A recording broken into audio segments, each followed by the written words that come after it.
name is Fountain Hughes. My grandfather belonged to Thomas Jefferson, and now I am 101 years old.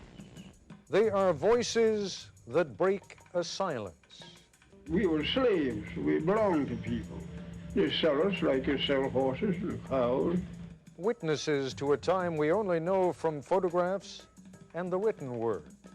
But they were there. We stood on that picket fence all day long, seeing them soldiers going back to Silent Zone and different places. Colored soldiers in droves. Born to slavery. But we didn't have no property, we didn't have no home. And now we can hear them speak. Because you're nothing but a dog. You're not a thing but a dog. Found voices, the slave's life, told by those who lived it.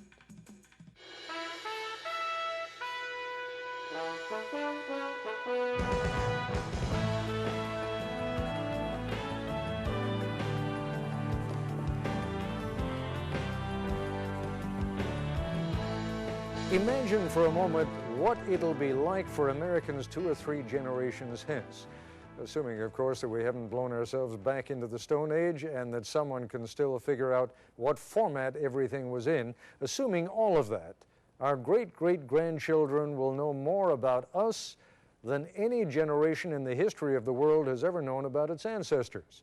There'll be photographs, of course, black and white and color, audio cassettes, and in a few families, 8 and 16 millimeter film.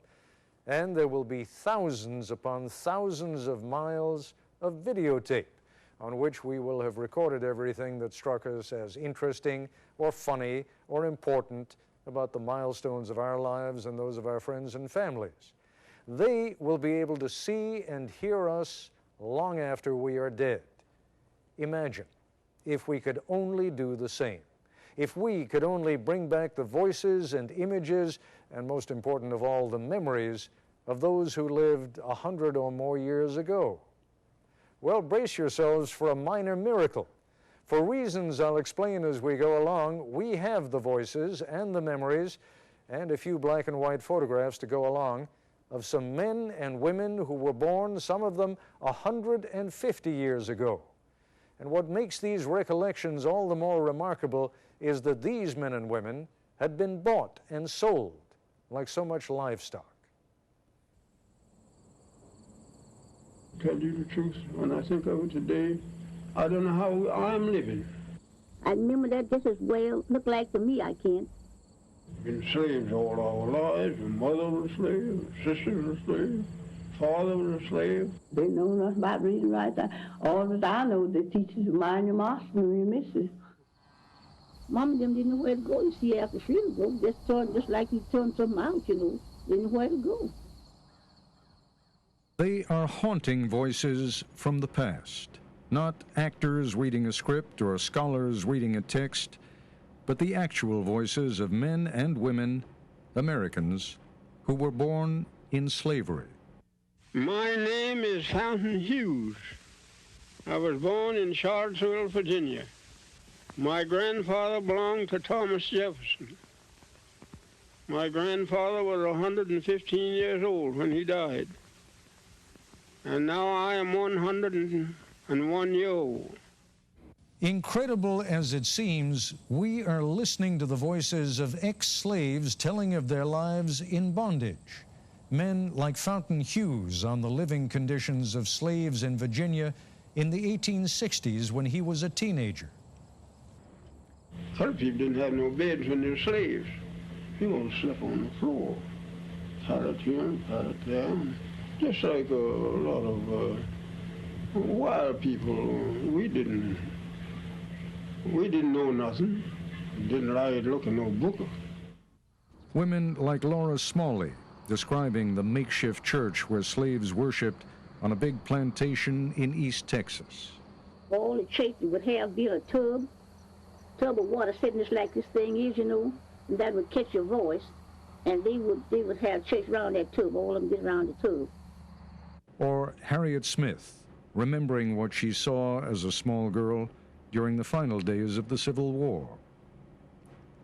We stood on that picket fence All day long, seen them soldiers going back to San Antonio, different places. Colored soldiers in droves. That's right along by our house. Our home is a two-story house. White folks. These recorded memories were among thousands of interviews done with ex-slaves in the 1930s and 40s. The majority were written interviews published in pamphlets and books. A handful were recorded on the latest equipment of the day, 200-pound portable recorders that a hearty band of folklorists lugged across the South. You rather go free, you know. That, of course, but I have... These recordings, once scratchy, distant, filled with the crackle and pop of that primitive equipment, Nothing worries me. My head ain't even white. now have been cleaned up through the magic of modern technology, digitized. I'm the oldest one that I know that's living. The age of the computer has reached back to polish a memory from another century, No. 150 years ago. Can you remember slavery days very Of well? course, I remember all our white folks, and all the names of them, all the children. Call every one of the children's names. Who did you belong to? Jim Button, the baby boy. The results of these digitally enhanced recordings are arresting, almost unbelievable. The idea of hearing the voices of actual slaves from the plantations of the Old South is as powerful, as startling really, as if you could hear Abraham Lincoln or Robert E. Lee speak. Listen again to Fountain Hughes, who was born in 1848. We were slaves. We belonged to people. They sell us like they sell horses and cows and hogs and all like that. Have an auction bench and they put you up on the bench and bid on you, the same as bidding on cattle, you know. Much of what these three former slaves say may at first seem unremarkable. Much of what they say may surprise and upset, and their calm demeanor is at odds with the evil and violence we associate with slavery. Here is 91-year-old Texan Laura Smalley talking in the 1940s about the outcome of a tussle between two women, one black, one white, one slave, one mistress.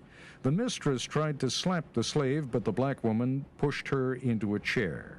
Laura Smalley was a girl at the time, but she remembers vividly what happened to the black woman when the master came home. Well, they taken that old woman, poor old woman, cat in the peach orchard and whipped her. And, just tied her hand this way, around the peach orchard tree. I remember that just as well, looked like to me, I can, and round the tree and whipped her. And, well, she couldn't do nothing but just kick her feet, just kick her feet. But it just had her clothes off down to her waist, Just didn't have her plumb naked, but they had her clothes down to her waist. And every now and then they'd whip her, and then snuff the pipe out on her, She snuffed pipe out on her. The embers in the pipe, and where you ever see the pipe smoking. Blow them out on her? Mm-hmm. Good Lord, have mercy. What is remarkable in the taped recollections of these ex-slaves is the lack of anger. Remember, though, that these are the recollections of people who were children or teenagers during slavery.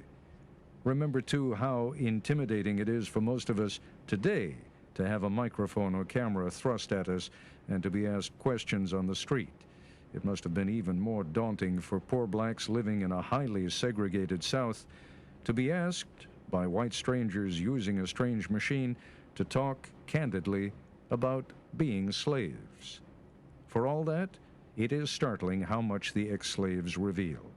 Fear, hunger, unrelenting work, but also fondness for masters, perhaps even love. Harriet Smith's family, for example, were the only slaves of an East Texas farmer and his family.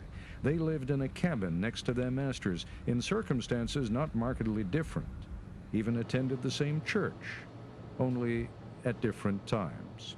I went to Mountain City to the white folks' church many times. See, the white folks would have church in the morning, then they'd let the colored people have church at their church in the evening. During slavery. In slave time.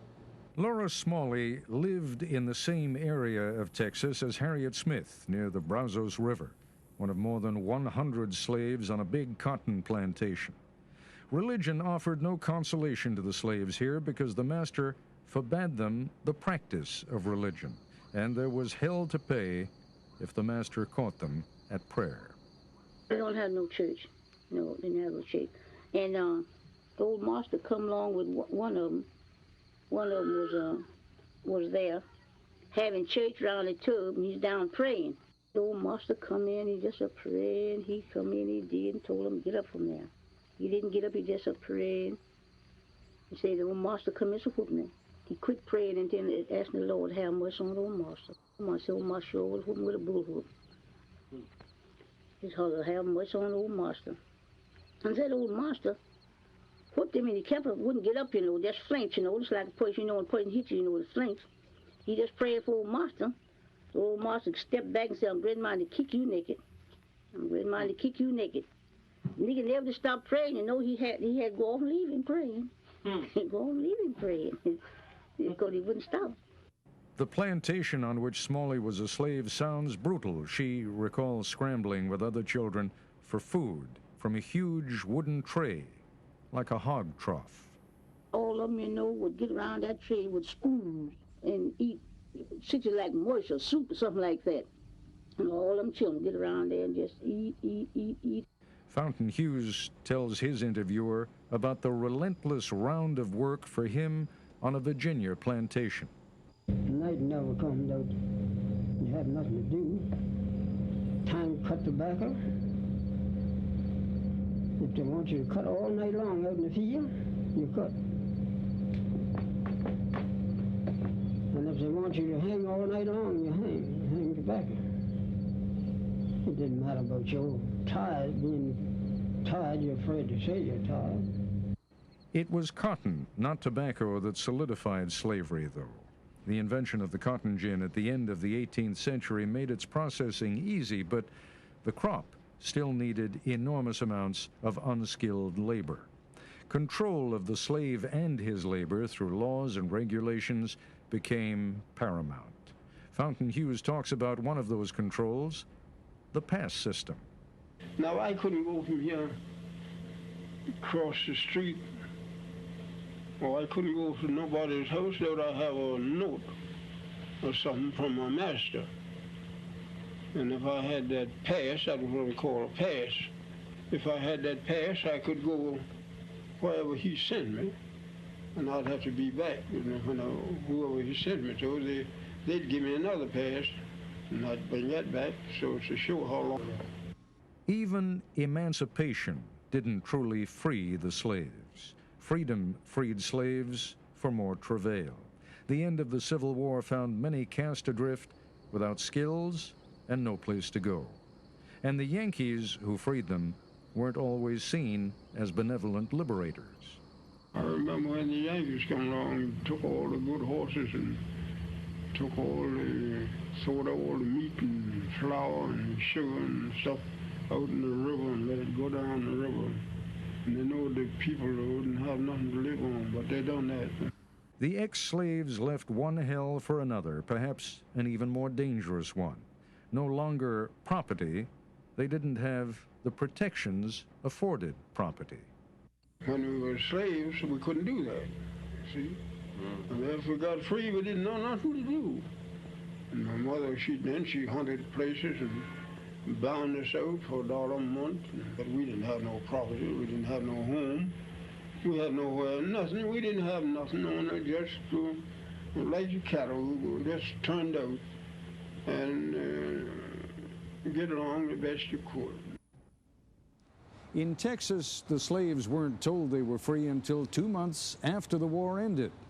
Smalley remembers that her masters gave the slaves a dinner, and then they were free. I don't hide the other side of the folks, freedom. We didn't know. They just thought, we're just feeding us, Them didn't know where to go. You see, after freedom broke, just like you turned something out, they didn't know where to go. But just where they stayed. Didn't know where to go. Turn us out just like, you turn out cattle. In the narratives, the slaves used an interesting phrase for the end of slavery. They say, when the break came. Good times, easy times were not at hand. The trials for millions of black Americans didn't end in 1865. They continued. Laura Smalley and her family became sharecroppers. Harriet Smith's first husband was killed by whites during the Reconstruction, probably because of his political organizing. Fountain Hughes went north to Baltimore and worked at numerous jobs, including hauling manure. Not an enviable job, but it was the job of a free man.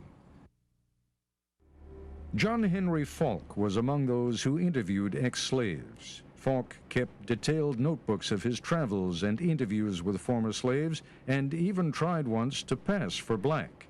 He told an interviewer just before his death in 1979, I really ought get and become educated on blacks and their problems, except we call them colored folks. If some of you think you recognize the name John Henry Falk, you're right. He was a famous radio personality in the 1950s. He was also denounced and eventually blacklisted for, among other things, championing the rights of blacks to vote. But we're getting ahead of ourselves. We can thank the Depression for the existence of the slave narratives. That is when John Henry Falk, folklorist John Lomax, his son Alan, and writers like Zora Neale Hurston, the celebrated Harlem Renaissance writer, were touring the South to gather accounts of African-American folk traditions. The subject of slavery was not on their minds. Nobody was going around saying, oh, now we've got another former slave recording. But then little by little, they started becoming a category. Known to scholars and linguists, the audio tapes of the ex-slaves have been in the archives of the Library of Congress and various libraries around the country since the late 1940s. Kathy Farnell, who works with the Institute of Language and Culture in Clanton, Alabama, is one of the people responsible for the clarity of the ex-slave narrative tapes, now part of a recently released audio and book package called Remembering Slavery, produced by the Smithsonian Institution and Public Radio International. What I found out was that the technology did not exist to bring these recordings up to broadcast quality by taking out the background static.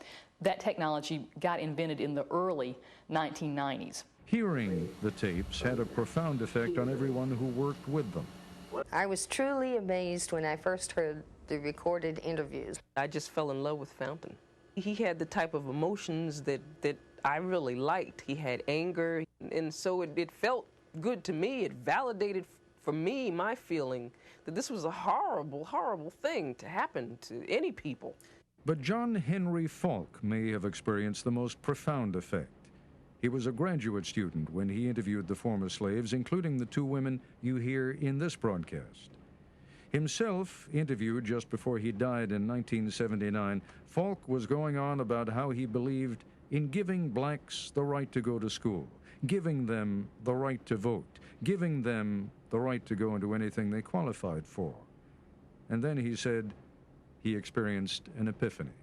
I was sitting out on a wagon tongue with this old black man, and was telling him what a different kind of white man I was. I remember him looking at me very sadly and kind of sweetly and condescending and said, you know, you still got the disease, honey. I know you think you're cured, but you're not cured. You can't give me the right to be a human being. I'm born with that right. Now, you can keep me from having that. If you've got all the policemen and all the jobs on your side, you can deprive me of it. But you can't give it to me, because I was born with it just like you was. And my God, it had a profound effect on me. I was furious with him. But the more I reflected on it, the more profoundly it affected me. And I realized this was where it really was. But the final word belongs to Fountain Hughes. When asked by his interviewer which he would rather be, free or slave, he answered with intensity. Me? Which I'd rather be? You know what I'd rather do? If I thought, had any idea, that I'd ever be a slave again, I'd take a gun and just end it all right away. Because you're nothing but a dog. You're not a thing but a dog. At a time when we're inclined to minimize or even forget the scale of past injustices, the voices we've heard tonight have an importance far beyond their number. Professor Orlando Patterson of Harvard has written that it is not surprising that freedom and the love of it have often been born in slave-holding societies. In ancient Greece, to cite one example, among the slave-holding founders of our own country, to cite another. The existence of slavery in such societies, says Professor Patterson, elevates freedom, makes it more precious, more valuable, not only to those who are not free, but to those who are. This broadcast, I'd like to add, was lovingly compiled and largely created by our own senior producer, Karen DeWitt. That's our report for tonight. I'm Ted Koppel in Washington. For all of us here at ABC News, good night.